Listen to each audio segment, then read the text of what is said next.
Em Rusciano and Michael Lucas. Oh my God, I can't wait. It's happening. It's happening. This is Emsolation. The internet lost its collective mind. She is choosing to focus on the one time in history where one of her conspiracy theories actually was correct, except for Trump being elected. What are you saying? Is erectile dysfunction? Don't know. I'd get on board with that theory. You're in Emsolation. Hello, darlings. Welcome to episode 3 of Emsolation. I'm laughing because I have really super bad PMT at the moment. I'm 5 days out from starting a new cycle. Let's get all our cycles aligned. And my PMT shows itself in I'm extremely tetchy. All my nerve endings are on the outside of my skin. Every move everyone makes around me is like an insult to my family and my ancestors. I am so frustrated at everything. So Scott just closed the door really loudly and I yelled at him. I was like, how dare you? I'm trying to work. And then I realised how over the top it was, but oh my God. So, bear with me during this podcast. There could be tears, there could be laughter, there could be anger. But I mean, that feels like par for the course with me anyway. How are you going? How are you feeling? Episode 2. Oh my goodness, you guys, we got to number 2 overall on the podcast charts. Amazing. You guys have just got right behind this whole weird idea that I came up with. So I appreciate that so much. You're all subscribing and leaving lovely reviews. Someone left a 4-star review, so I'll obviously have to track them down and find out what I need to do to earn that extra star from them because I'm kind of obsessive type A eldest child like that. Today, it's been a weird day already. It's Wednesday because we record on Wednesdays and you'll be hearing this Thursday morning and or Thursday whenever you listen. I just assume you all sit by your phones waiting for it to drop and then press play. I know you don't. I need to get a grip. Today marks the first day of my middle daughter, Odette, doing her remote learning. She's in year 8. And look, this little one-on-one that I do is going to be about, being in lockdown with kids. But I want to ask, if you don't have kids, don't tune out because I have a very important favour to ask you later on. Okay, so this is for everyone. So I feel like, and I don't know if you're feeling the same way, I feel like the drama and the glamour and the shock has worn off the fact that we all have to be self-isolating and not really leaving the house unless it's essential. And I feel like now we're starting to get into the drudgery of it and the monotony. And I need you guys to just stay with me. And this is helping me so much. But just remember, come June in the middle of winter, it's going to be tough. I'll be here though. I'll be here every Tuesday and Thursday to hopefully help lift you up like a husky. Like a glamorous, multicoloured husky sniffing you out of the snow that's buried you, just dragging you out by your earrings. I don't know that's where I went. But yeah, I'm a glamorous husky now. Oh God, it's going to be a long day. So I was contacted by a teacher actually because I'd been saying I'm homeschooling, but I'm not homeschooling, I was told by a teacher. And she's right because she spent all of her holidays preparing lessons to teach my child. So they are remote learning and also homeschooling. When kids were homeschooled back in the 80s and 90s, those were the kids that, smelt like patchouli and had bare feet and used to knit their own tampons and learn maths with wind chimes and dream catchers. I mean, I was intensely jealous of their education, obviously. So, yes, we will refer to it from now on as remote learning, and so shall you. So I'm more like, I guess, a sassy warden, making sure my inmate is behaving, kind of like Chicago. Oh, I'm Mama, and Odie is Roxy Hart, only with less cheating husbands and murder, and more learning about photosynthesis and fractions. Although, if I'm being honest, probably the same amount of dance numbers. Odie is a social being. I don't know if you have a kid like this, but she has a very tight friendship group. She draws all her energy and enthusiasm for life from them.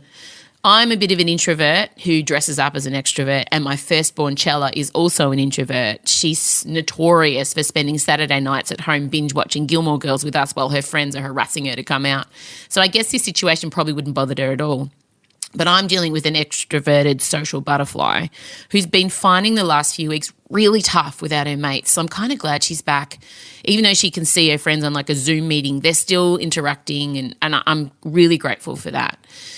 But guys, I've had to accept that I'm not going to be able to replicate school, and I suggest that you do the same thing right now. Say to yourself, I'm just not going to be able to do that. But look, we could find ways to give our kids knits And maybe I could use Lynx Africa as air freshener and leave Elio's wet nappies around to recreate that teenage boy toilet piss aroma.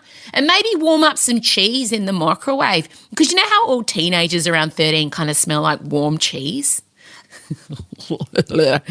And also, some of us are on triple duties, working, parenting, and supervising in education. And I don't know about you, but I'm not built for that. As a human person, I was not built for that. And any sort of work, family, school separation is literally impossible. I have been finding it really hard to pivot between working and parenting the last few weeks. And I've been feeling like I'm just failing at both.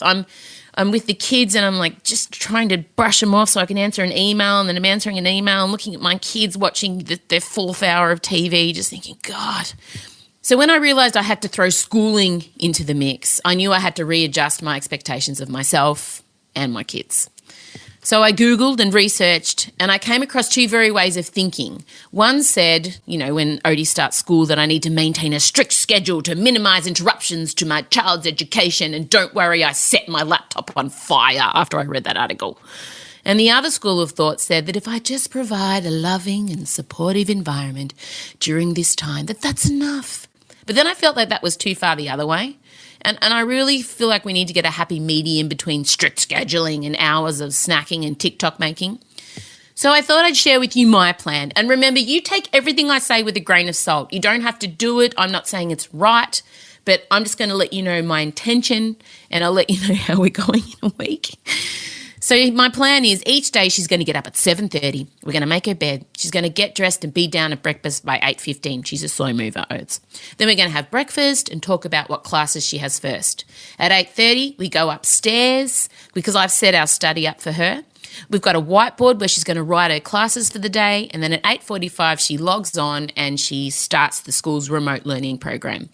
And I guess if there's one thing you can do is set up a space that's just theirs, and maybe it's just a tiny little card table if you've got no room, or rope off a part of the kitchen table, just as long as they've got their own area. Let them decorate it. And I'm not going to interfere. And just know that's very hard for me because I am a helicopter black ops parent. If I could microchip my children's eyes so that I could see what they were seeing at all time, I'm very hands-on, guys, as you know. But I'm not hands-on at school. Like I said, black ops. I stay away. But if someone messes with my kid, I just zoom in and take everyone out. So I'm just going to check in with her every 30 minutes, just like a teacher would in class. And if all else fails, if that all goes down the shitter, we're going to be reading. We're going to be talking about the books. We're going to be drawing pictures of the characters. We're going to imagine alternative endings. The internet might go down and she may be feeling flat about maths, but I just feel like books can help her learn some great skills. And she can also eat and curl up on the couch while she's learning, and she can't do that at school. And then when 3:45 hits, she can have all the fecking screen time she wants because that's mummy's time. That's when I'm going to get really into my work. She can have 5 screens going at once if she wants. I don't care. So I want to say, actually, guys, I did promise those of you without kids, I need you. Listen to me and listen to me well. Check in on the people you know with kids. If you have friends with kids or family members with kids that you're friendly with, help them out. I know a lot of you have got lots of time on your hands now, so do a Zoom story time. Drop off care packages of coloured pencils and puzzles. If you have that time, invest it in helping your mates and family members trying to combine working, parenting and schooling. Please, and this is a call out to any of my friends listening now. Please help me. Please help me entertain my children. See, I told you I'd have something for you guys that have not had children. All right, the last thing I want to say before we get into this week's chat with Michael Lucas, and my God, we have a lot to talk about. Ellen has become the villain of coronavirus.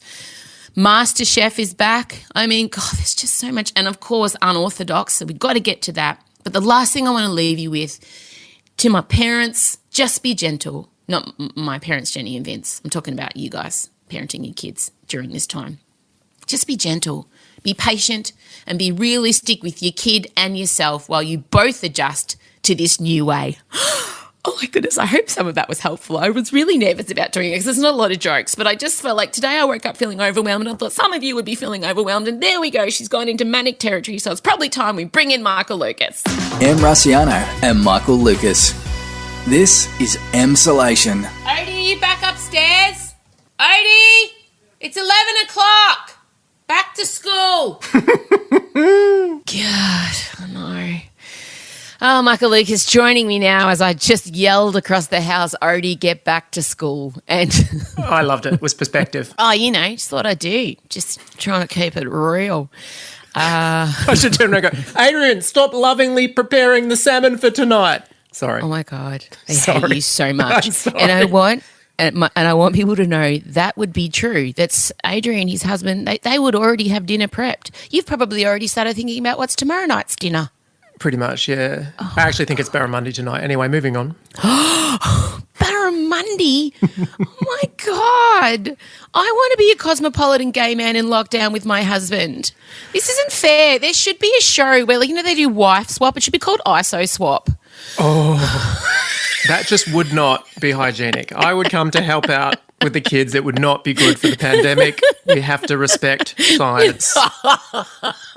I had an idea called ISO Island as well. Yeah. where contestants would go to an island and everyone has to wear a mask so you don't know what their face looks like. So you have to fall in love with the personality and you can't touch them either. So it's like no touching, only eyes on view. Can love conquer all? How good's ISO Island? Oh, yeah. And one hell of a reveal coming later. And also, how crushing if you reveal your face and the person goes, you know what, I love everything about your personality. That face, can't get past it. Sorry. Yeah, your eyes were really misleading. Look, we've both obsessively watched the MasterChef comeback. I mean, MasterChef bringing back beloved contestants because they've gotten rid of the beloved judges was a stroke of genius. Genius. Do you know what I mean? Because now I kind of feel like before it was like watching three dads kind of walk around yelling at people, and now I'm watching like young, groovy, hot chef people with tattoos and red dresses, and I care. Like, I love the judges. They're so glamorous now. Oh, I know. It's a bit of a revelation. It's like I never considered that a MasterChef judge could be hot, but now we've got 3 different varieties of them. And I'm like, well, how did we miss this opportunity for so long? Not that I didn't, enjoy watching the old ones, but it's really gone to a new level. Oh, look, no disrespect to Gary, Matt and George, of course not, but this is just a new dimension. This is MasterChef 2020 and I am living for it, and also living for Gordon Ramsay. I know. I feel like he has actually softened a little bit, another stroke of genius bringing him in at the start. I haven't watched since season 1. I know. And I'm back hard. In season 1 or 2, I actually flew to New York with the MasterChef contestants to do a story for the project. Like that was when 10 was spending serious money. Like, they took all of the contestants just to cook in a New York restaurant. It was an amazing trip for me because I got to, on the back of Matt Moran, the chef's Black Amex, go to all the hatted chef restaurants in New York and just walk right in. It was an amazing time. Incredible. Long gone now. Best not to think about it. It's so true, but we did watch episode 1 and, God, I will say, if Gordon Ramsay doesn't threaten to burn someone's house down and go after their grandmother soon, I will be a little bit disappointed. He's still there for the rest of the week, I'm pretty sure. Yeah. Let's wait till Thursday. Totes. So we've already picked our favourites, and you are... I came in with the favourite. Yeah, emotionally invested. Oh, wait, you know what we need to do? We need to just get into the mood because this is my radio brain working. We need to hear the MasterChef theme music. Okay, that's enough. Stop. Don't get in trouble. Okay, so your favourite is Poh. Oh, Poh. Poh has, for me, it is unfinished business from over a decade ago. That first season, I watched it however many nights a week it was on. Yeah. And look, we all love Julie. She's great. She's great. Sweaty Julie. God, love her. With the flower in her hair. Oh, I loved her so much. She just added a little bit of Julie DNA into every dish she made. But Poh was, just the imagination. And she was so likable. She put her mum on and her mum criticised her for not following the recipes properly. Every element of it I fell in love with, and I felt like she deserved the crown. She deserved the crown as much as I liked Julie. And to have her come back after all this time, and it feels like such a risk to come back. She could just sit. Oh, yeah, I like it. It's good that you've pointed that out because she was originally offered the judging role. She was originally offered to be one of the hot judges. Yeah. And she said, no, I'm more comfortable cooking. But you know what? She doesn't need to come back. In my mind, Poh has clocked cooking. She doesn't need to come back. She's got nothing to prove to me. That's why it's double brave. You know, she didn't have to come back, but she's come back. And then, oh my God, Michael. With good hair as well. Can't underestimate that factor. Good new pixie haircut. Didn't think how good it would be. Amazing. She's taken risks left, right and centre. Pixie Cut Poh is just, it's a new thing. It's people are going to be taking that into hairdressers. She's loving that sassy short hair and I'm loving it for her. Although disaster did nearly strike and I did think about your emotional well-being on episode 1 when this happened. Taking my dish up to be tasted, I just wanted a big hole, very, very, very, very big hole to just swallow me up. I've forgotten an entire element of my dish. Oh my God. Even now, I can feel my blood pressure rising. She's forgotten the chili sauce. It binds the dish together, Em. Binds it all together. It's the soul. It's crucial. It's Wheat Bix without milk, you know? It's just a dry wheat cracker in your mouth.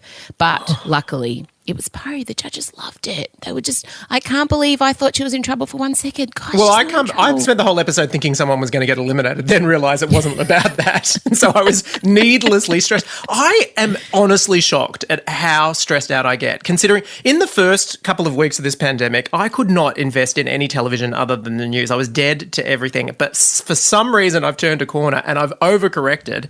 And now it is Poh's, in the second episode, her creme brulee, it was basically life or death for me. I could not stop watching and I was in a state of absolute panic the entire 2 hours. I don't know what's wrong with me. I don't know why she's elicited this reaction.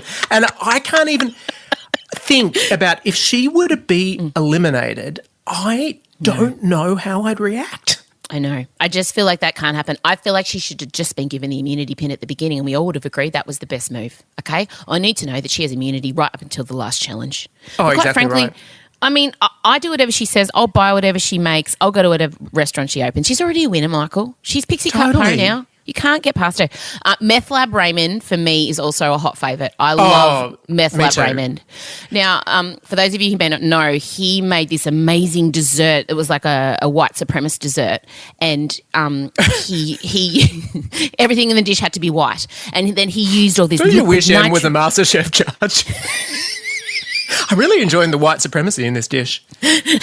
Everything had to be white. And he had goggles on and he had blow torches and liquid nitrogen and it looked like he was constructing a meth lab. So I now call him Meth Lab Raymond. So we've got Pixie Cut Poh, Meth Lab Raymond. And the other person that was kind of annoying me was the ice cream baron. I don't even know his name, but he has an amazing haircut and he was known for ice cream in the show. Ice cream, ice cream, ice cream. And he said, I just don't want to be about ice cream, but I do have 50 ice cream parlours around the world and ice cream's my thing. I'm like, well, stop mentioning ice cream, dickhead, if you want to move on from it. So they're my 3. But, I mean, we are getting emotionally invested and the other show that, and we did give people this homework to watch on Tuesday's episode, and if you didn't watch it, don't worry, we're not going to spoil it. A show that, and I sent it to you and I said, you must watch this. I find myself bullying you a lot, but I feel like it pays off. I'm glad that you can articulate that.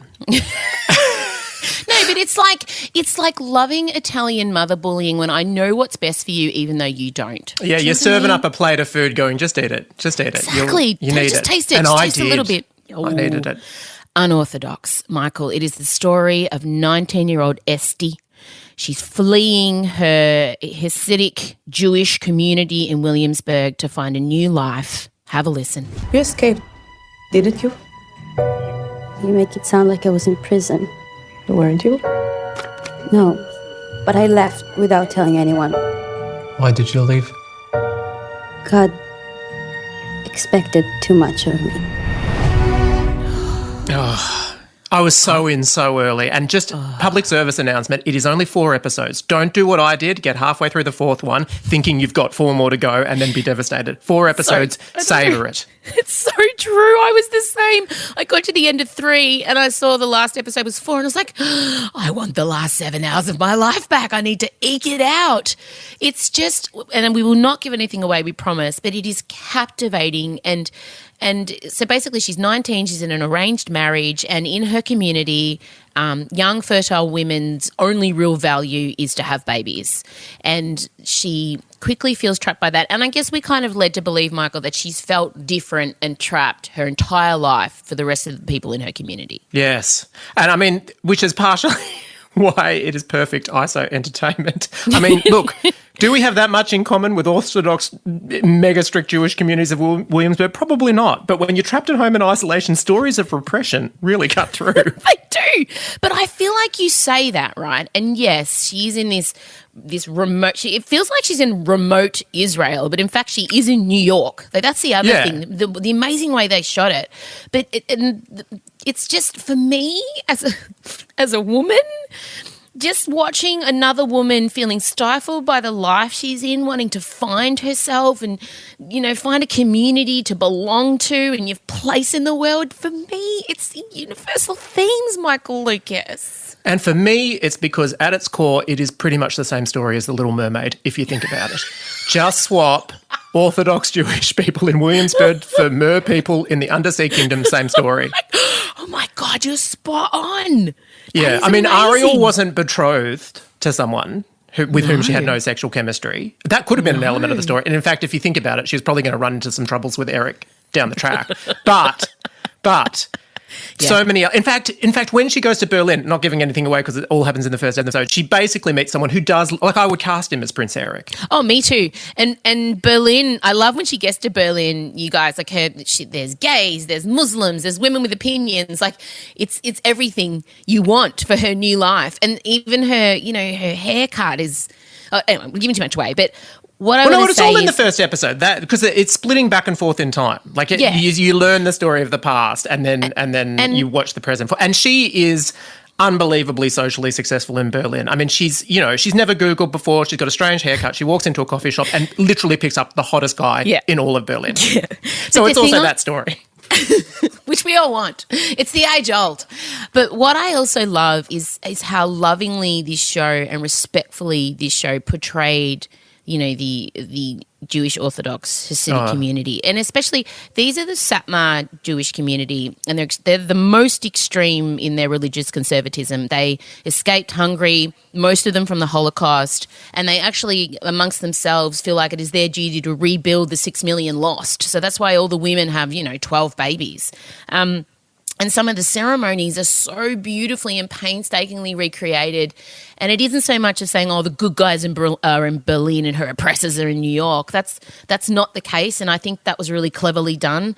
But there's the one thing that made me, I cried when she went and had the mikveh, which is the purifying ceremony that brides-to-be go through, where they turn up, they have a shower, they brush their teeth, they clip their nails, and then they're immersed in like holy water in this and it purifies them. And that whole scene was very respectful, and I think it's important to know that it's just the story of one Hasidic woman's experience. There are a lot of women who are in the Jewish Orthodox communities who are very happy. Yes, presumably.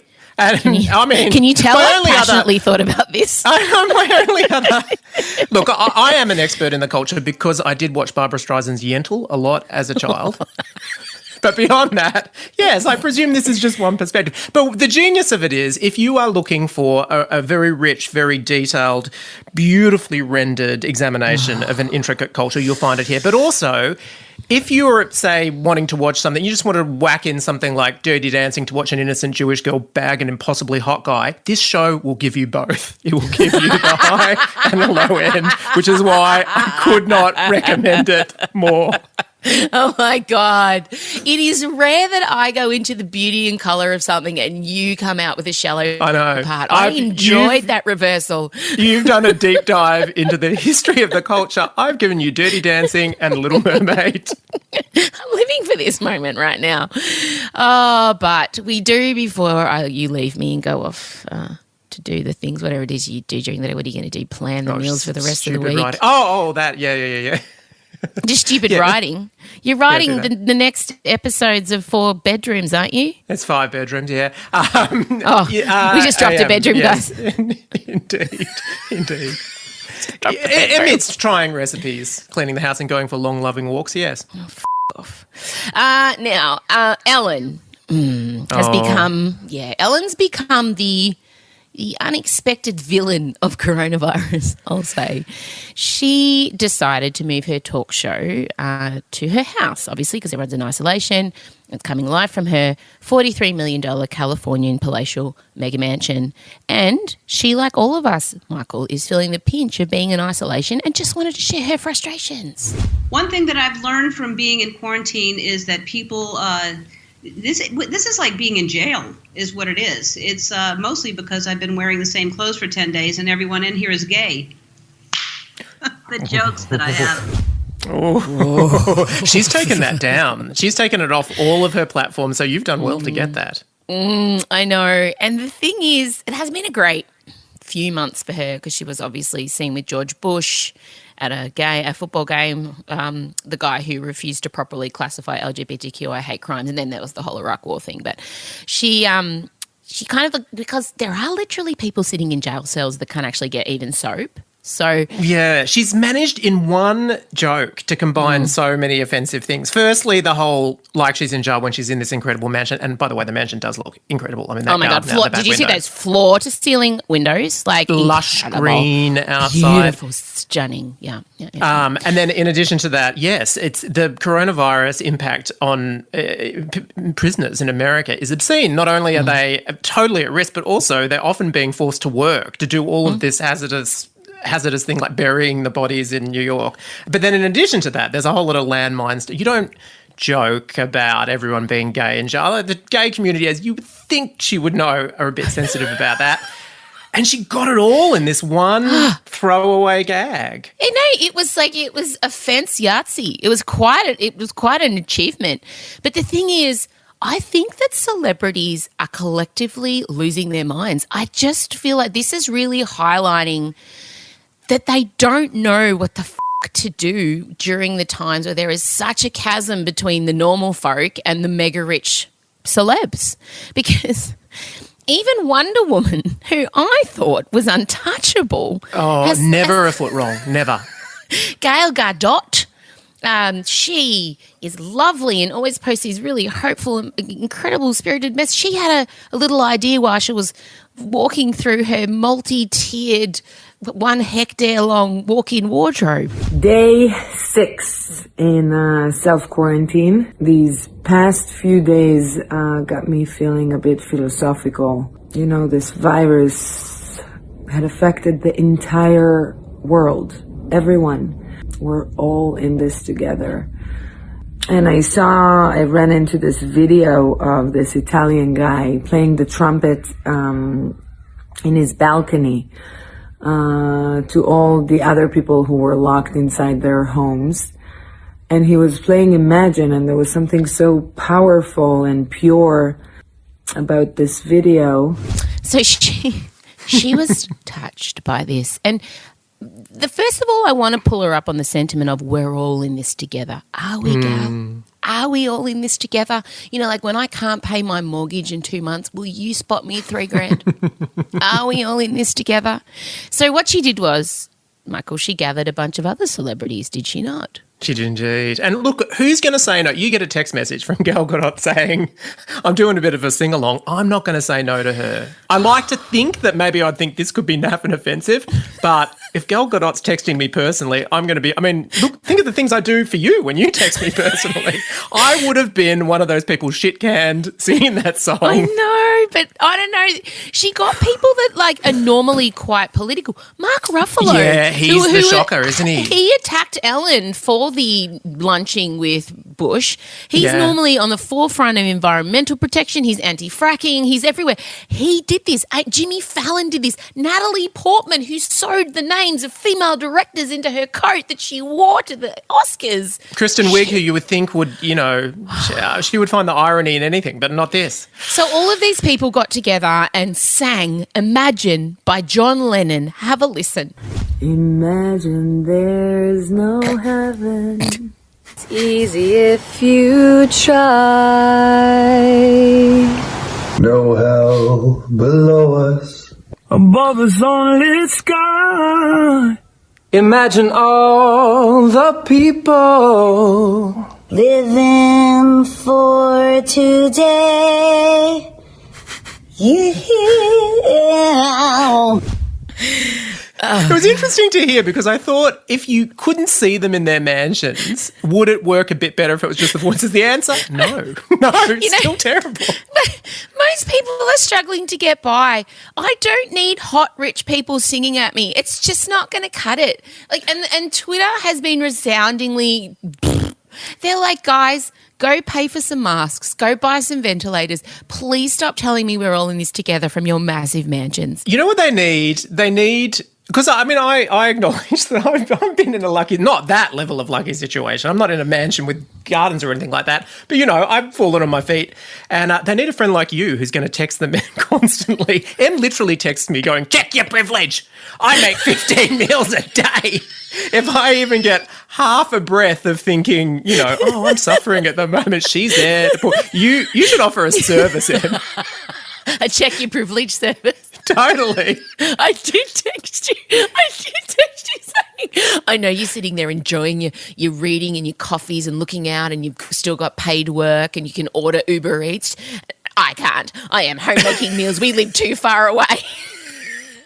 Yeah, I sometimes get your privilege is showing. I get that. I think I also asked you how much exactly was in your bank account in case I have to borrow in the next few months.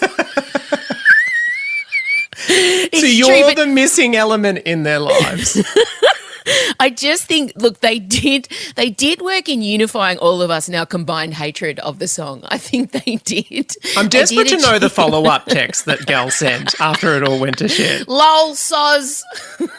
Or would she have just tried to find the 4 or 5 good tweets and go, so much love, heart emoji? I don't know how you'd approach it. I think you'd have to do it's hard. You can't invite them around to dinner to apologise, can you? Bless the mega rich.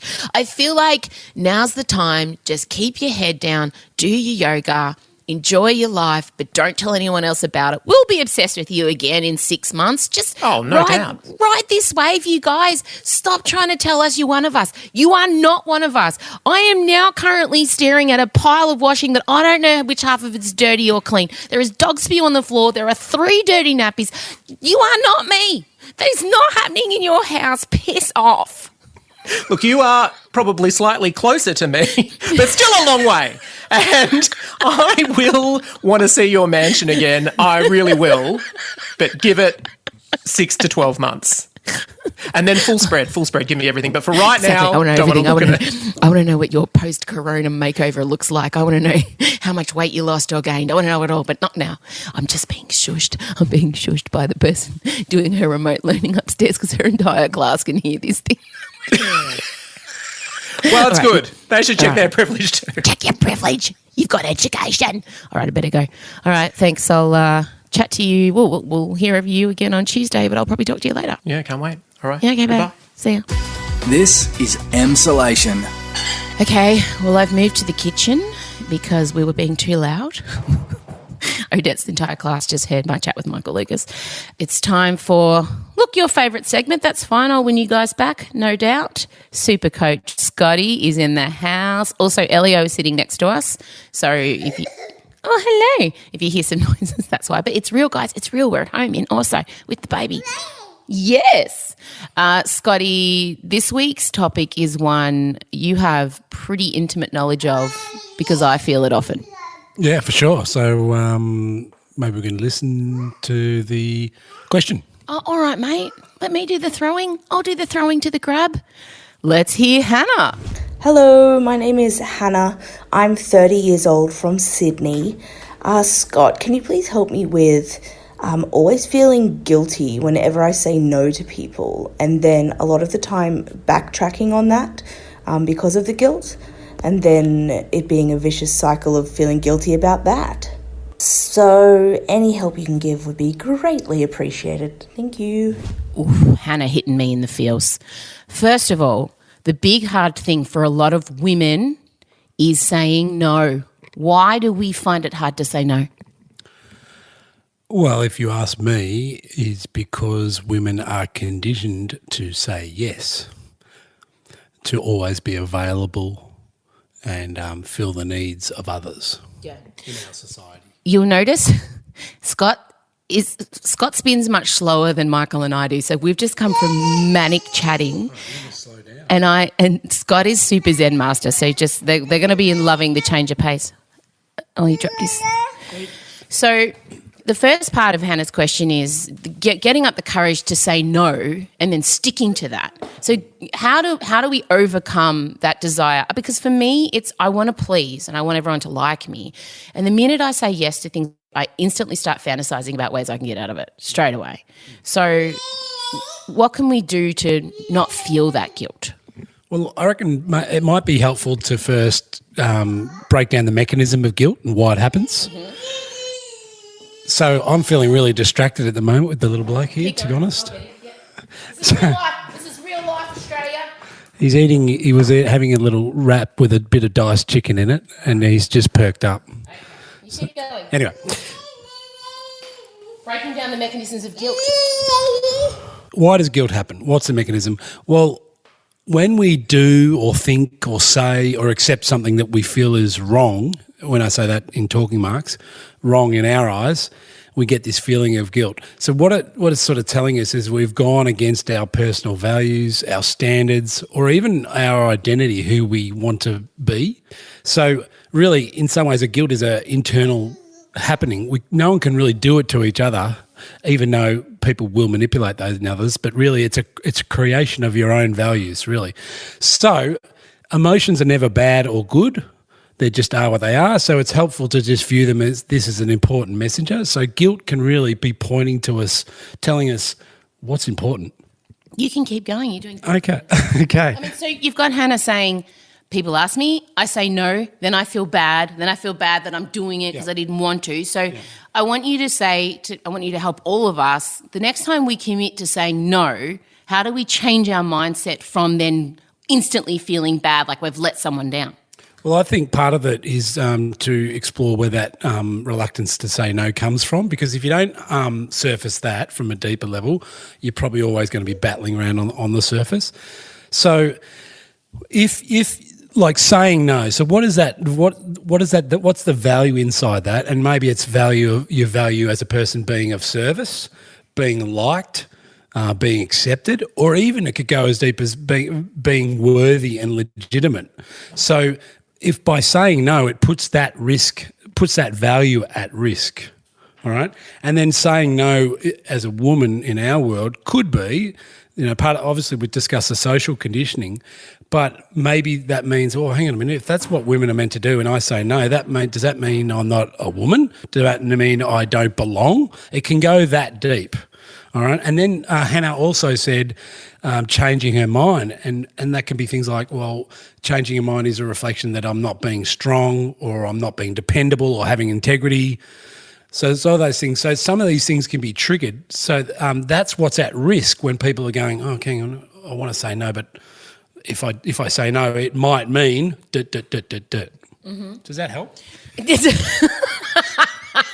You're so cute. Does that help?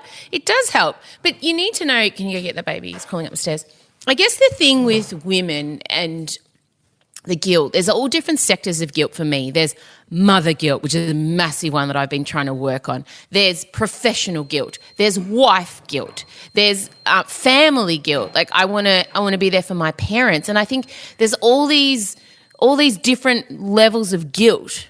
And I feel like I'm just pivoting from one to another. Like sometimes I feel like there's no safe space away from it. So I guess it's the baby's got the dog bowl. The overlying big skeletal, scary shadow of guilt is something I think women feel quite acutely. So is there a way that we can catch ourselves when we're in that moment, a simple way of just saying, okay, I've made a decision or I've not met an expectation I've placed upon myself, then is there something we can pivot to rather than the usual, I'm a bad person, I feel bad, I've let everyone down, no one's going to like me, I'm a failure? Well, yeah, I mean, if there's something that you feel guilty about, you can obviously always make amends and apologise and change what you've done. So I'm sorry about that or whatever. But then there's a recognition that, hang on a minute, by saying yes to others, am I saying no to myself? So, oh, I love that. Say that again. That's a teachable moment. Here we go. Now listen to this, Scott Barrett. No, don't worry about the baby. He's playing with the dog food. It's perfectly fine. Here we go. Say that again. That was amazing. Well, if we're always saying yes to others, are we saying no to ourselves? I love that. I love that. I mean, I want that on a bloody T-shirt. It's okay, Odie. Come in. Odie's homeschooling. Say hello to everyone. Come here. Hello. How's the remote learning going? Good. Okay, Dad's just talking about guilt, so it's good. Okay, so we've gone every which way with guilt, as so often happens, and we need to return to Hannah, who so thoughtfully recorded her question and sent it in, as you guys can do. You know what to do. Send it into hello@mrussiano.com. But Hannah's question was, Scotty, how can she say no in a situation and not feel guilty about saying no and not get stuck in that guilt cycle?